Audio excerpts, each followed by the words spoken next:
Somewhere in a French restaurant right now, someone is paying $40 for a dish called squab. Nobody's telling them it's just a pigeon, because the moment they hear that word, they stop wanting it. Ancient Egyptians built entire towers just to raise pigeons for food. Some of those towers are still standing today. The bird inside them never stopped being edible. We just stopped eating it. So here's the actual question. Chicken and pigeon are both birds, both easy to raise, both eaten by humans for thousands of years. Explain why one of them became the default meat on every table on Earth and the other one became something you'd scrape off your windowsill. Start with the obvious answer, because it's tempting, but it doesn't hold up. Maybe pigeon is dangerous.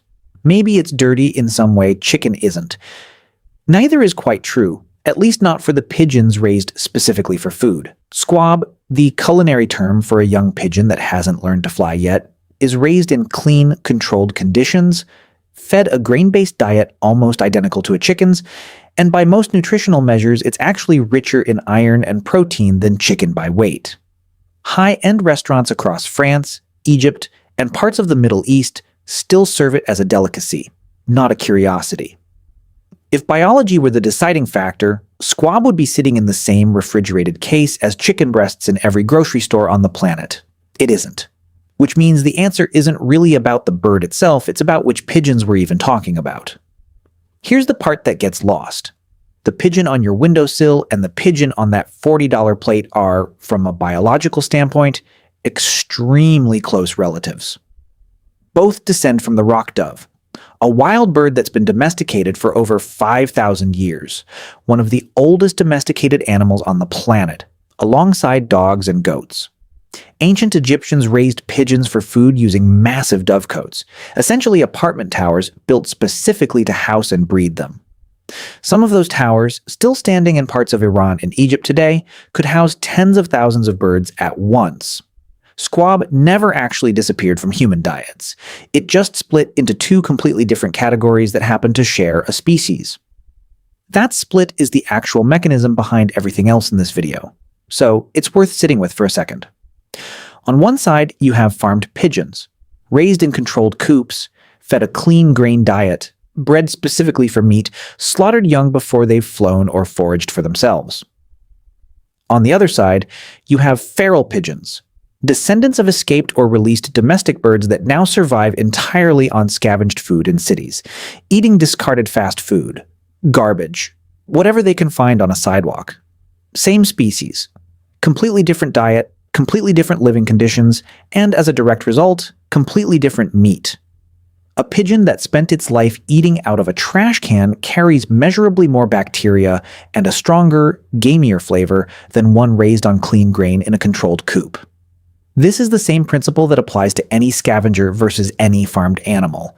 You are, quite literally, what you eat, and a bird that's been eating garbage for years tastes and behaves nothing like one raised on feed. The problem is that most people have never seen the farmed version. They've only ever seen the feral one walking around a park, eating a dropped fry off the pavement. So when someone hears the word pigeon, their brain doesn't pull up an image of a clean, grain-fed farm bird. It pulls up the one they've actually seen dozens of times in every city they've ever lived in. The category got contaminated by exposure, long before anyone made a conscious decision about taste or safety. This is where the story stops being about the animal and starts being about infrastructure. Chickens had one massive advantage pigeons never got. They were spectacularly easy to farm at scale. The modern chicken descends almost entirely from the red jungle fowl of Southeast Asia, first domesticated somewhere around 8,000 years ago. Jungle fowl are ground-dwelling, low-flying, and not particularly good at avoiding capture, which made them easy to pen, easy to breed in large numbers, and easy to industrialize once large-scale farming became viable in the 20th century. Pigeons never scaled the same way. Raising squab requires individual breeding pairs, careful nest management, and a slower reproduction cycle than broiler chickens, which were selectively bred over decades specifically to grow fast and reproduce efficiently in massive automated facilities. By the mid-20th century, chicken farming had become one of the most optimized food production systems on Earth, and an entire marketing and cultural apparatus grew up around it. Chicken became the default protein in fast food, in home cooking, in school lunches, cheap enough and consistent enough to become invisible, as a choice.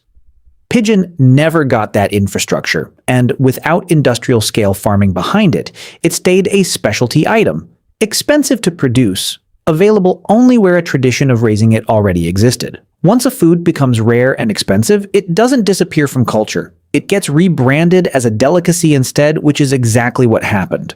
Squab moved upmarket into fine dining, while feral pigeons in cities kept multiplying with zero relationship to the food industry at all, and most people never learned there was a connection between the two.